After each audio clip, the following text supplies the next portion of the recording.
Did you know that you can use your iPad as a monitor for your Sony camera?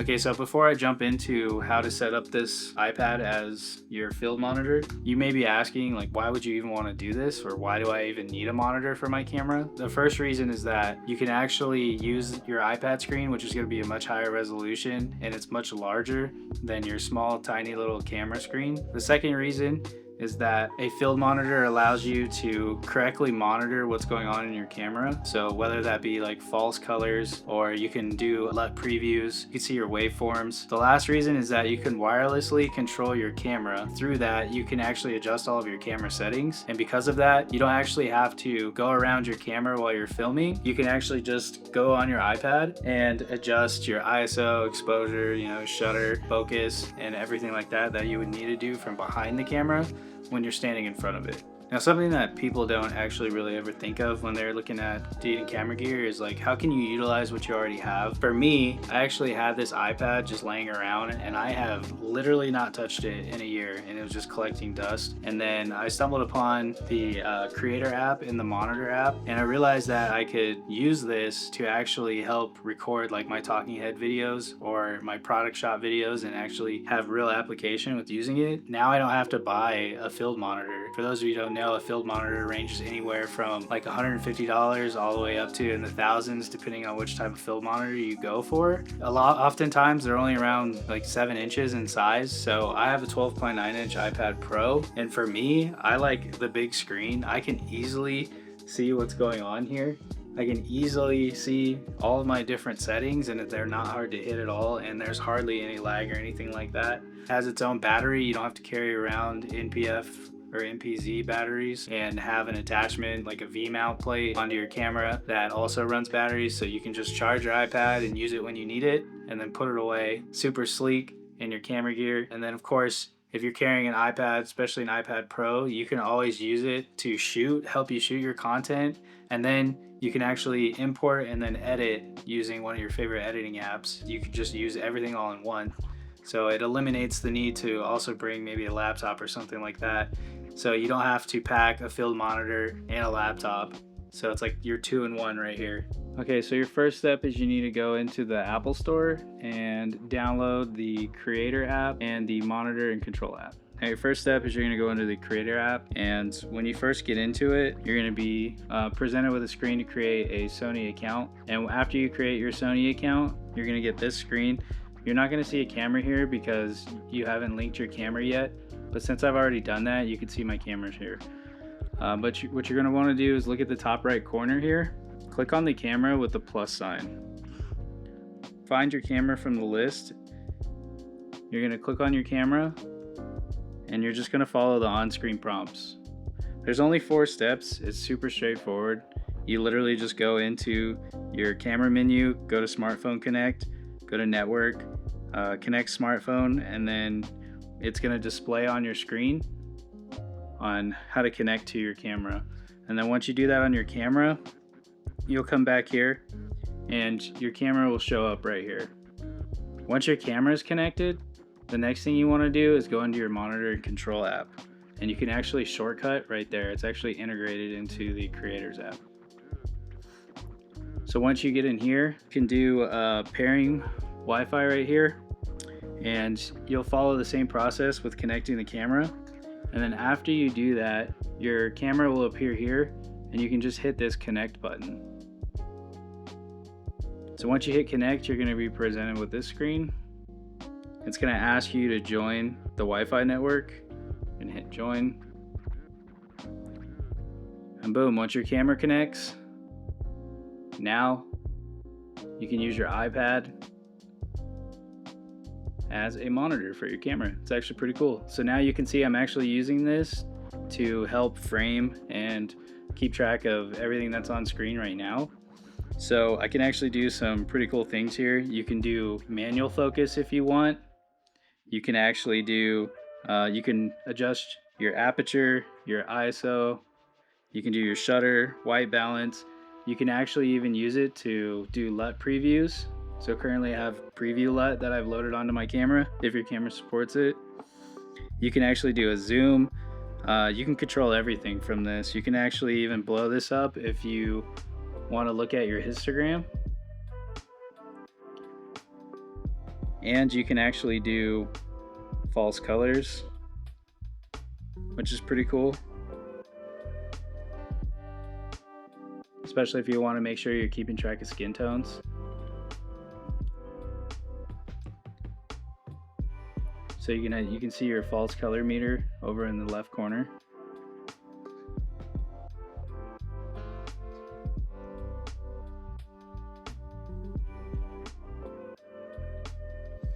Then you can also turn on zebras.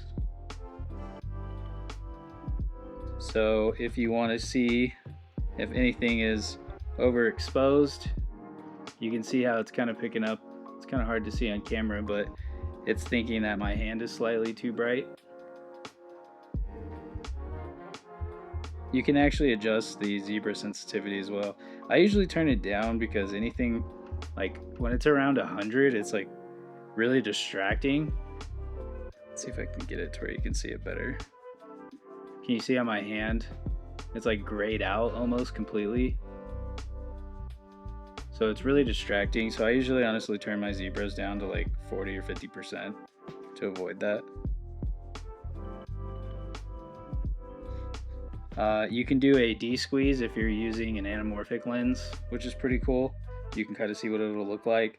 You can turn grid lines on and off. We all are pretty familiar with that. You have like rule of thirds.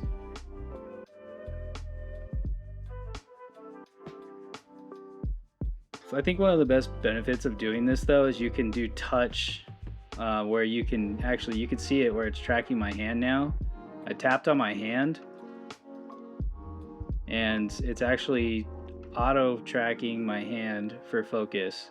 So if you're doing products, for example, you can actually tap on the camera and there we go. Now I racked focus to my camera and it's super easy. Super convenient, do it on the fly. This really helps, like let's say if you're on a production set and you have, it's basically used as a director monitor. You can have somebody kind of keeping track of what's going on, or you can actually use this in a focus pull scenario where you can have somebody controlling the camera. You have one camera operator, you have your videographer, and then you have your focus puller actually doing that. And you can actually put it into manual focus here on the side. And because of that, you can actually manually do focus here and actually do a focus pull. It's pretty cool. And then you can flip it back into autofocus. Just makes things so much easier. It's pretty awesome though. I think that focus feature alone is super worth it, especially if you're filming yourself. Like let's say you're doing a talking head video and you're just trying to keep track of what's going on in the frame, and let's say you want to adjust something. You don't have to like get up, run around to the back of your camera and adjust the settings. You can just do everything right here.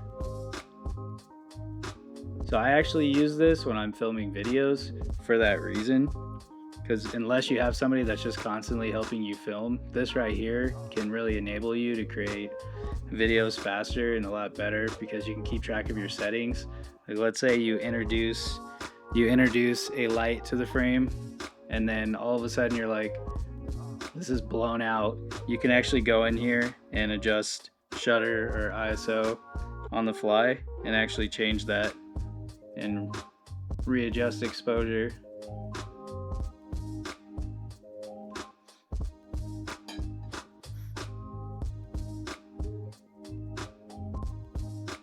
So highly recommend this. This app is completely free if you're a Sony user. Definitely check it out. It can easily improve your workflow. It's definitely improved mine, and I actually had this iPad just laying around and I never used it, and now I've definitely found a new purpose for it, and I've been using it every time I create content. Couldn't recommend it more. It actually has like very low latency that you actually have to turn on. So when you go into your camera app or your monitor app, go to right here. You can actually turn it into high res instead of this low res, but low res you're going to get better latency.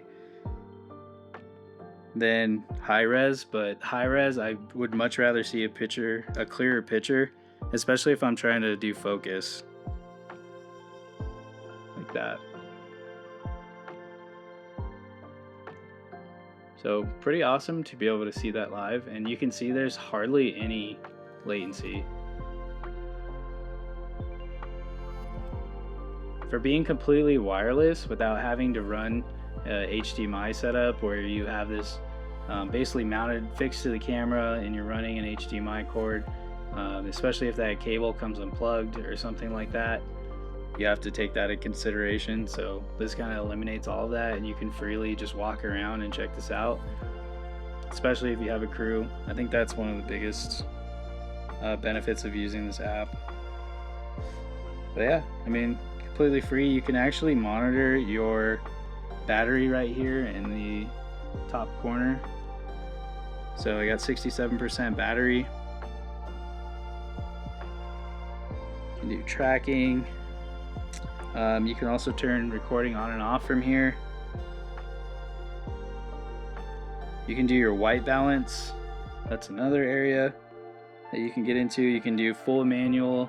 You can create a preset right here, or you could just leave it on auto. Right now I'm shooting in a controlled lighting environment, so I just leave it on auto. It's like way easier to do, but I would say if you're dealing with a lot of different light sources, I would always recommend just setting a manual white balance.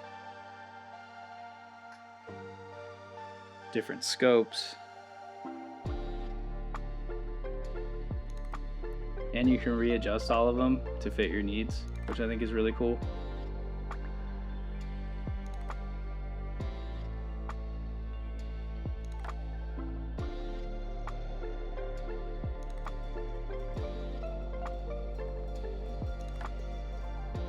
But I usually honestly leave I shoot with my histogram on personally. I always like to keep an eye on that when I'm shooting.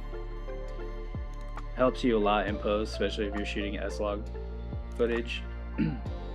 Helps you with properly exposing. Yeah, definitely check it out. It's free, especially if you're a Sony shooter. Why would you not want to use it?